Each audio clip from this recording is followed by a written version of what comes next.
How's it going, y'all? I'm Victor from Sets, Singles, and SIRs, and walking into the camera like all the cool YouTubers, wearing a hat with a microphone like all the jacked YouTubers.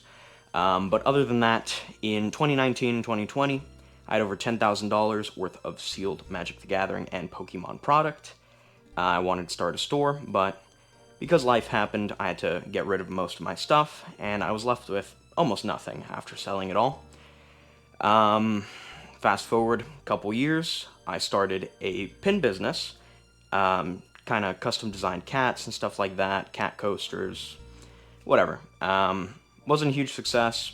I learned a lot though. It was my mistake more than anything. And yeah, that kind of just went downhill. I still sell them on Etsy, but who cares? Afterwards, I was like, hey, I'm starting to work from home now. I still love trading cards. I've been into them my whole life. In middle school, I built my first computer flipping Yu-Gi-Oh cards. So, yeah, I decided to give it a go. And because of that, we have the Set Singles and SIRs closet. So we've got a bunch of stuff, some failed pins, some Pokemon product, Japanese product, and all the singles and stuff like that. So, enough of that. Yeah, after the pin business kind of went under, I stopped working on it. I said, hey, I have the LLC, I have the bank accounts, I have the thermal printer, the 3D printer, all that stuff. So I decided to go ahead with it, and I've done almost over $1,000 in sales in the last month. With the Black Friday that just happened, I have over $1,200 in sales now, I believe. So 100% positive feedback, everything's going great. So, I want to share some of the things I learned doing this and some of the things I hope to achieve, some things that I hope can help newer people kind of starting. I did get to level 4 within the month and kind of ramped up pretty quickly, so I'm excited to share my story with all of you.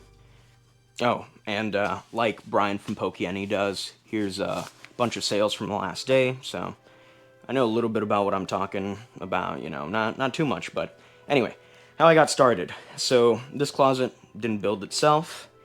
These boxes, these are all bulk, full bulk, all this full bulk. This is sorted, some Pokemon packs, more bulk. So I had about $2,000 cards of bulk, just commons, uncommons, some trash.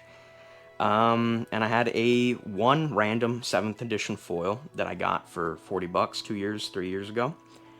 I noticed it was $150, so I quick sold it for $135. That was my first sale ever. And with that money, I was able to buy packing supplies, stamps, postage, all that sort of stuff. I'll get into more details on that in a little bit. But yeah, that's how I started, and I realized, wow, this feels good. This is something I like. I've always loved trading cards, so let's send it. I went to a couple friends of mine who've been playing Magic with me for 3 to 4 years, and I said, hey, I noticed you guys don't really care about the collections. You guys are proxying a lot, so I'll buy your old cards. We'll set up a price. I'll do 75% TCGPlayer price, and I'll take them all right now. So they were like, yeah, sure. One of my friends, Steven, he sold me his whole collection, basically, we agreed $550, and he was very generous. He's like, hey, I'm gonna give you 3-4 weeks to sell all of this, and, you just pay me back as you get it. So, that's what I did. I got all the collections, immediately listed everything I could, and, I was just trying to get to level 2 and level 3 really fast, because for those of you who have started, level 1 on TCGPlayer, only 100 listings, very hard to get seen, it's kind of like the trenches, really.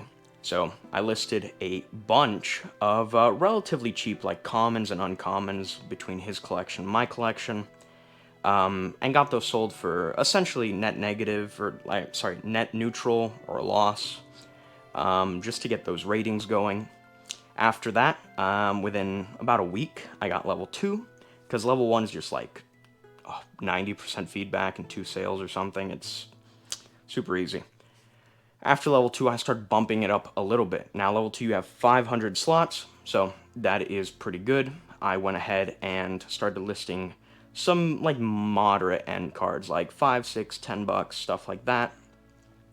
And for that, you know, I priced it a little more competitively, a little fairer on my end, so I was making a tiny bit more money, because obviously I had to pay back the collection.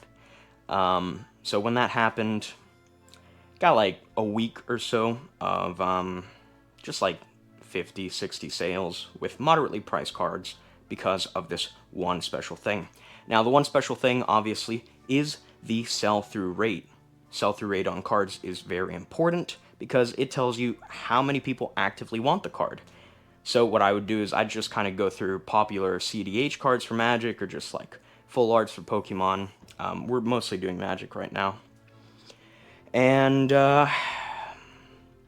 yeah, I just went through, I sorted what I thought would be pretty high volume, I double checked, I listed them for a fair price, got scooped up within the day, usually. Once I got to level 3, that's 50,000 slots. Then we were chilling. I started listing everything. I had to devise a whole system where essentially I sorted out rares and mythics. From those rares and mythics, I sorted them into piles of the set. From that set, alphabetically ordered them, and then just kind of went through them, checked the condition, made sure they were decent condition, and put them all in a pile. And now I have little dividers here that I bought for $5 for 100. And these have all the set names, so I can just kind of thumb through them and get everything going. So it's really fast now. Before I had them all in this box, just kind of somewhat organized in a pile, was not fun. I'd waste like 5 minutes per order just kind of thumbing through them, trying to find the right card, so don't bother with that. Get a 5,000 count box, make a system to really get those listings early, sell-through rate, list them pretty cheap, lose a little bit of money, yes, but get the reputation, get kind of pushed to higher standards, like higher standings. Try and push for Gold Star Seller. I'm working on that. I should be at the cusp of it right now. I believe Gold Star Seller is like 100, 150 sales with over 99% feedback. So as long as you do things right, should be pretty easy. I'm about to get it, so it's like a month and a week maybe. And that really pushes you further up ahead as well in the search. All right, one very important thing, I kind of rambled a little bit there, so I forgot to touch up on it. Reputation. Not like positive feedback, not any of the stuff, but actual reputation. How you carry yourself, how you respond to customers, all that sort of stuff in any business environment is extremely, extremely important, okay? Some people will try to screw you. I've already had a little bit of that where someone orders something, and because my goal is to ship everything out within one business day, they'll order something, refund it, it'll already be on the way. That stuff happens sometimes. It's very, very rare. TCGPlayer should have some protections against that. I believe it's just their credit card might have bounced or something like that. Not a big deal. Happens. Take the loss. Keep moving. Don't let that negatively affect how you conduct yourself in business. So I'm still shipping stuff out every single day, getting those orders going, because I use a certain shipping method with the letters. I'll show you guys in a different video if you're interested. I get things going pretty fast, and they get there pretty quickly. People are happy. No complaints so far. It's kind of hard to get bad feedback on TCGPlayer, from what I've noticed. Shift stuff on time, have the correct conditions, make things right. For some, like I misplaced a Magic card that was like $3. I couldn't find it. I went to some friends of mine. I'm like, hey, do you guys have this card and this printing? I'll give you whatever you want for it. Overpaid a little bit, but got it to the customer same day, sorted it. So that's what matters. And, you know, you take care of people, they'll take care of you in the long run. Obviously, right now I'm doing Magic, but as you can see by some sealed product, and next video I make, this will be much, much, much more full. I have 2 bulk deals for sealed product coming in, so I'm hoping to do something with that. We'll talk about that later. I've got stickers and business cards and stuff like that going on, but we'll talk about that later. This is the foundation for everything. Buying collections, buying cards, selling cards, that's what matters. And keeping customers happy, that is most important, because those people are who pay your bills, who make things go around. So keep that in mind. Let's talk about shipping. Let's talk about envelopes. So these are number 10 security envelopes. You can see the little line and stuff like that, as well as the pull strips. So these are great. Instead of having to go and, lick your lips and get your slob all over it, you can simply pull the tab, fold it, close it, bam. Secure. It's not really going to open. You can try and rip it, but usually it's pretty safe. So keep that in mind. I bought 500 off Amazon for like 25 bucks, 30 bucks, I don't know. However, I will say one thing I failed on is not getting the windowed ones. I think the windowed ones come out to like 1 cent more each, something like that. However, personally, I've been finding they would have been much better for me, and that's what I'm going to use from now on. Once I run out of that box, I don't know if you can see it, but it's the 500 count red box. Definitely pretty interesting. So the reason you want windowed is because instead of having to cut every order at the top, cut off the correct size, put it on the front here, and then tape it, you can simply fold the order differently, and that saves you a solid 15, 20, 30 seconds every single order. So it doesn't matter when you're doing 1 or 2 orders. I didn't have a problem with it. When you're doing 20 to 30 a day, and it's already taking an hour and a half, 2 hours to kind of get everything from, choosing the cards, printing all the slips, writing a little thank you, which I do. I handwrite thank yous to everyone, because, yeah, get the windowed ones. They'll save you a bunch of time. The second biggest time waste for me has been writing my business address here. So I have a pretty long business address because it's one of those like virtual like PO things. Here in Florida we have Sunshine State laws. I don't want anyone knowing my actual address, so got a business one, 30 bucks a month, whatever. One thing I will say is I'll probably get one of these. So these are like the Vistaprint kind of like stamps here. Obviously I did it in my hand. It's not going to look very good, but I'm going to get a custom one with the address. Just pop it down here. Get it nice and pretty. That'll save me another 30, 40 seconds an order maybe. What I do right now is at night when my brain is off, I just get 20, 30 of these every day. Just put my address down, nothing else. And that way in the morning when I pack stuff, I already have envelopes I can just pull from them. Some people use a thermal printer, some sort of like label printer, something like that. Could definitely be an option. The printer I have is the Rollo wireless, so I don't have the option to do those tiny little strips. I would still say the stamp is worth it. You can just, pop it down, GG easy. So keep that in mind. Those are 2 huge time savers. And in this business, and most businesses, obviously, time is money. All right, shipping is going to be a big thing here. Obviously, we've already covered the envelopes and, the address stamp or whatever. Another thing, go to your post office. Get a 100 count roll of just regular Freedom stamps. They're 76 cents each, I think, something like that. And then get the 1 ounce stamps. You're going to need 1 ounce stamps for some orders. Anything over 8 cards, I believe, will push you over that 1 ounce limit for the stamp. And 1 ounce stamps are like 25, 26, 28 cents versus another 76 cent stamp. So keep that in mind. Have a little sheet on you. It's like $5 for 1 sheet. You don't use that many. You don't need that many. Another thing, we have team bags. These are, the BCW team bags. Here we go. I have more on the shelf. Look at those. These are great if you have orders over 7 cards or 6 cards, I would say. You're going to want to get a top loader. Any cheap top loader will do. Up here you can see this is like a 400 pack or something I bought. They come in like 25 each. Yes. Got a ton of them up there. You're going to want to put your 2 most expensive cards, or just any 2 cards, in here.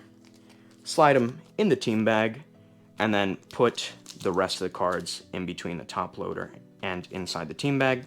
Seal it up nice and tight, and you can do 7 to 8 of them per thing, and you can fit 3 of them in an envelope, so you're really shipping some good stuff there. Saving a lot on shipping, having safe, secure shipping for your customers, that's what matters. Now, for the 2 to 6 card range, you're going to want these like card shields. I forget exactly what they are, but they're little cardboard things. They have a nice slot. You really just want to get a penny sleeve. Super cheap on Amazon. They should be a cent. Anything more than that, you're getting ripped off. They're called penny sleeves for a reason. Penny sleeve, anywhere from 2, 3 to 6 cards. Slot the cards in. Slot them in like that. Little piece of tape. Look at that. This is rigid. This will go inside your invoice, and you always want to include your invoice. It'll show who sent it. Easier for them to leave reviews. Easier for them to like dispute anything if anything happens, and it adds a little bit extra security to your order. So you always want to do that. That is really the basics of shipping down. Again, I can do a more in-depth video, and I can just leave it at that. Honestly, it's not a huge deal, but it's good to know the differences. Obviously, a TCGPlayer, anything over 25 bucks, I believe, they require tracking. For that, I have these boxes up here that I used for shipping the pins. It's like a 6.5 by 4 by 2, or by 1, sorry. You fold it up, $4, it'll hold 100 cards, or like 50 cards or something. I don't really have to ship that many right now. I don't sell bulk right now. I sell, I have a floor of 15 cents or above, so that's just what I do. I don't have to use these, but I have them for when I do, so that's always wonderful. Yeah, buy in bulk, it saves you money on shipping. Now, sourcing cards. This is going to be the last segment. I hope you all have, kind of enjoyed the video so far. Subscribe, leave a comment, tell me what you think. I don't know if it's noticeable, my voice is a tiny bit shaky because I'm not super used to this, accustomed to this. But yeah, getting inventory. So I don't have too much of a problem with it right now, and that's because I have a lot of friends who play Magic, who sell their collection, sell their bulk, that sort of stuff. They'll buy from me too, so it's a little bit of a cycle. I also have the fortunate thing that I used to be a Pokemon YouTuber for a Pokemon game, and I still keep in touch with a lot of people from over there, and they have their own collections. They buy and sell. I'll buy in bulk from them, or I'll buy a couple cards at, the standard 70%, 75% if it's something more popular, more expensive. So yeah, that's how I do it. Another thing I do is eBay, obviously. In some of my shorts you may see, in my singles versus pack series or whatever, I buy a lot of cards from people who do multiple auctions with shippings. That's like $7 for shipping, and the auction's like 99 cents. I find ones that end more or less around the same time, maybe like within the hour, and I buy everything. And combined shipping, my average cost goes way down. And yeah, I pick up $10 cards for an average of like $2 after shipping, taxes, all that stuff. Sometimes, for the heavier hitters, like personal collection stuff for me is Heart Gold, Soul Silver, Undaunted, Unleashed. Those are like the sets I'm trying to complete right now. And for those, obviously, I'll probably pay closer to like 60% on eBay after shipping and fees, but anything under 80%, you're sitting all right, especially if it's a higher price card. So eBay's great. Goodwill has an auction site. A while ago, I would buy collections from there. They have a ton of auction sites. Now, whenever they get trading cards or anything like that, most Goodwills are required to just send it to their warehouse to be processed, and they just take pictures, put it up on auction, stuff like that. You can definitely get some good deals. Recently, I bid on a Magic listing. It was like $10,000 in cards. Someone got it for $3,000. I don't have that kind of money right now to be able to risk, you know, if it's fake, you know, getting screwed. That is something you got to keep in mind. Fake cards are everywhere in the industry, and you got to get a good eye. You got to know what things are real, what things are fake, how to kind of differentiate them. You might want to have a real copy, but we can talk about, you know, fake cards, real cards, stuff like that later on. Another thing is local game stores. You know, if you care about the game, if you play maybe, if you have friends that play, go with them. Go to the card shop, make some friends, meet some people. Some people are like, hey, it was great playing with you or whatever, and you mention you have a store, or you mention you buy cards, and they're like, hey, I have a ton of cards, and I'll sell them to you at a price. I'm trying to get rid of them. You know, you can buy slightly higher than your local card shop. Of course, support your local card shop. I buy a ton from there. I sell a ton from there too. Like cards that are under 10 cents, they're not worth me listing. They might buy it for 15 cents or 10 cents store credit. I've got a big stack of them from the collections. You know, give it to them, get the store credit, buy cards I like. I mean, that's how I got, you can't see it, but in my shorts I have like a Houndoom or two. Love Houndoom. So that's how I got those. Support local, always. But, you know, do network a little bit, talk to people. Yeah, I mean, other than that, you can do garage sales, Facebook, that sort of stuff. That's going to be a little harder. People are more attached to their items. They're like, oh, I have this Pikachu from 1999. This is my base set, yellow cheeks, shadowed Pikachu. And they think it's worth 20 bucks. It's in dog shit condition. It's worth 50 cents, you know. You got to also keep that in mind. Some people you just can't buy from. It's not worth it. They have too much sentimental value. They won't understand the concept of, yeah, it's old, but it has no value because it's beat up. There's no money there, so you gotta pick and choose your battles as well. Other than that, I think I've been rambling for long enough. Thank you all so much for watching. This is my first long form video, first time on camera. Not super comfortable, so let me know how I did, I suppose.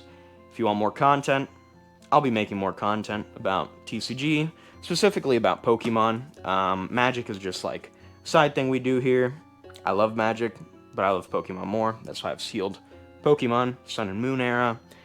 Some Twilight Masquerade, Shrouded Fables, some Japanese stuff. Japanese 151, pretty cool. So, might launch something there. Keep an eye out for that, and have a great day, y'all.